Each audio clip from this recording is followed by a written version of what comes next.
Good morning guys, Teacher A here and welcome to Gurong Pinoy sa Amerika. So for today, ang lesson natin ay pang grade 5 which is multiplication of decimals. So paano ba mag-multiply ng decimals? Let's have example number 1.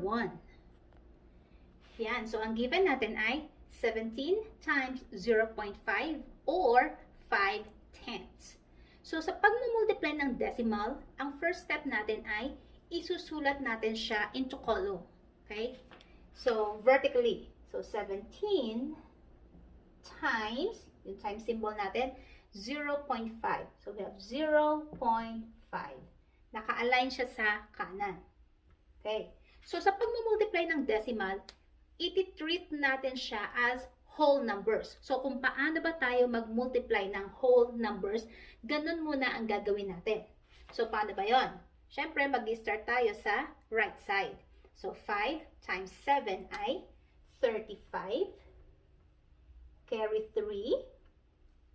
And then, 5 times 1 ay 5. Then, i-add natin yung ating carry over dito, which is 3. So, 5 plus 3 ay 8. So, iyan ang ating first step. Multiply natin siya as if nagmumultiply tayo ng whole numbers. And then, second step ay isusulat na natin yung ating decimal point sa answer. So, paano ba natin malalaman kung nasaan dito yung decimal point natin? So, check natin yung given. So, yung 17, whole number siya. So, yung decimal point niya nandito. So, hindi natin i-count yon. But itong ating second factor na 0.5, i-count natin yung decimal place niya. From left, papunta doon sa kanan, sa pinakadulo. So, from here, 1. Yon. So, meron tayong isang decimal place sa factor. So, therefore, pagdating sa answer, gagawin naman natin yung opposite direction para mailagay yung ating decimal point. So, meron tayong isang decimal place. So, sa answer natin, from right to left, magmumove tayo ng isang place. 1. So, there. So, therefore, ang sagot natin ay 8.5. Okay? So, ganun lang siya kasimple. Next, example number 2. So, ang given natin ay 43 times 1.5. So, paano natin siya i-multiply? So, ganun pa din. First step, isulat natin siya vertically. So, we have 43 times 1.5. Or 1 and 5 tenths. Okay? So again, second step, sa pag-multiply, i-multiply natin siya as if nag-multiply tayo ng mga regular, mga normal numbers, yung walang decimal point, or mga whole numbers. So mag-start tayo sa right. So 5 times 3 ay 15. Yan, syempre, naka-align silang tatlo. Carry 1 doon. So 5 times 4 ay 20. Plus 1 ay 21. And then, syempre, yung second number natin sa ating factor, kapag sinulat natin yung sagot, naka-indent siya. So, 1 times 3, isusulat natin siya sa pangalawang column. So, we have here 3. And then, 1 times 4 ay 4. Now, i-add natin. So, bring down si 5 kasi wala siyang katapat. Actually, 0 yon. And then, 1 plus 3 ay 4. So, this is addition. 2 plus 4 ay 6. So, therefore, ang nakuha nating sagot ay 645. Final answer na ba yan? Not yet. Kasi, meron tayong decimal point sa ating factor. So, ilan ang ating decimal place dito? So, from here, dalhin natin siya sa dulo, papuntang kanan. I-count natin kung ilang places yon. So, we have 1. Yan, dulo na siya. So, meron lang tayong isang decimal place. So, therefore, ilagay natin yung ating decimal point dito sa sagot, opposite direction. Kanina, nagpunta tayo ng left to right. This time, from right to left, 1 decimal place. So, from here, 1. So, therefore, ang sagot natin ay 64.5 or 64 and 5 tenths. Okay? Next example. So we have 3.8 times 2.1 or 3 and 8/10 times 2 and 1/10. So paano ba yan? Again, first step, isulat natin siya into column. So we have here 3.8 times 2.1. Second, i-multiply natin siya na para tayo nagmumultiply ng whole numbers. So from right muna, papunta sa left. So 1 times 8 ay 8. 1 times 3 ay 3. So next number, 2 naman. So 2 times 8 ay 16. Again, i-indent natin siya. Doon tayo mag-start sa pangalawa. So 2 times 8 ay 16, carry 1. Next, 2 times 3 ay 6, plus 1 ay 7. Now, i-add natin. Bring down si 8.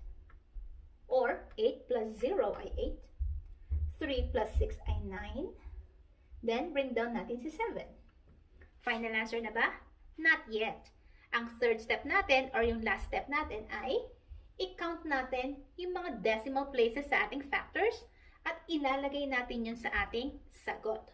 So, ilan meron tayong decimal place dito sa unang factor? From here, dalhin natin siya sa dulo sa kanan. We have 1. So, meron tayong isang decimal place doon. Sa pangalawang factor natin, meron ulit tayong decimal point. So, i-count natin. Ilan?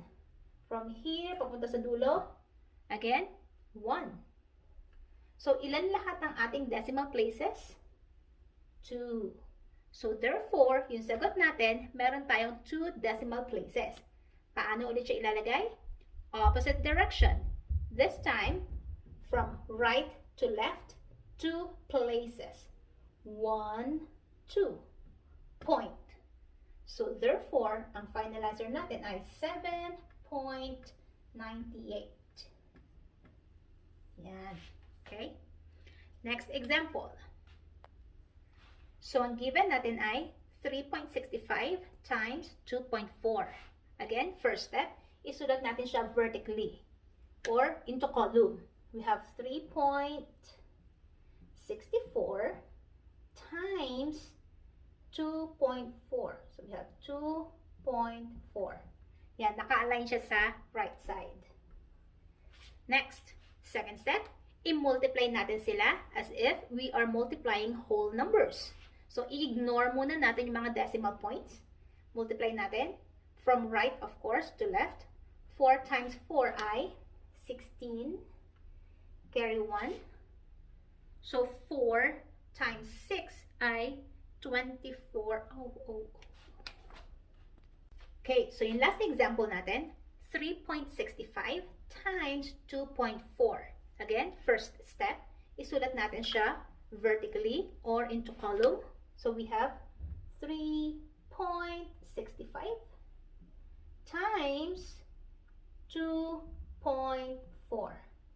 Yan, naka-align siya sa right side. So second step, i-multiply na natin siya as if nag-multiply tayo ng whole numbers. So i-ignore muna natin lahat ng decimal points. So from right to left, multiply natin. 4 times 5 ay 20. Carry 2. So, 2 times 6 ay 24 plus 2 ay 26. So, carry 2 ulit. So, 4 times 3 ay 12 plus 2 ay 14. Yan. Next, sa number 2 naman tayo. 2 times 5 ay 10. Tatapat natin siya sa pangalawa from right. Then, carry 1. 2 times 6 ay 12 plus 1 ay 13. Meron ulit isa sa taas. So, 2 times 3 ay 6 plus 1 ay 7. Next, add natin sila. Bring down si 0. 6 plus 0 ay 6. 4 plus 3 ay 7. And then 1 plus 7 ay 8. Yan. So, yan ang ating second step. At ang ating last step ay ilalagay na natin ang ating decimal point sa answer. Paano? Bilangin uli natin yung mga decimal places sa ating factors. Sa unang factor, ilan ang decimal place. So, from left to right, dalhin natin yung decimal point natin sa dulo para malaman kung ilang decimal places meron. So, from here, 1, 2. So, meron tayong 2. Then, sa ating second factor, mula rito, dalhin natin siya sa dulo, pakanan, 1. So, merong 1. So, ilan ang total ng ating decimal places? 3. So, therefore, sa ating final answer, opposite direction naman, from right to left, 3 places. So, from here, 1, 2, 3. Point. So, therefore, ang final answer natin ay 8 point.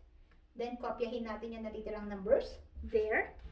Now, since 0 yung nasa dulo, pwede natin siyang i-cancel out. Pwede natin siyang hindi isama. So, pwede rin ang maging final answer natin ay 8.76. Okay? So, that's it. So, kung natuto kayo sa ating video ngayon sa pag-multiply ng decimals, kindly give me a like para i-share to ni YouTube sa iba at marami rin mga 5th graders ang matuto ng ating lesson today. So, that's all for today. See you on my next video. Paalam!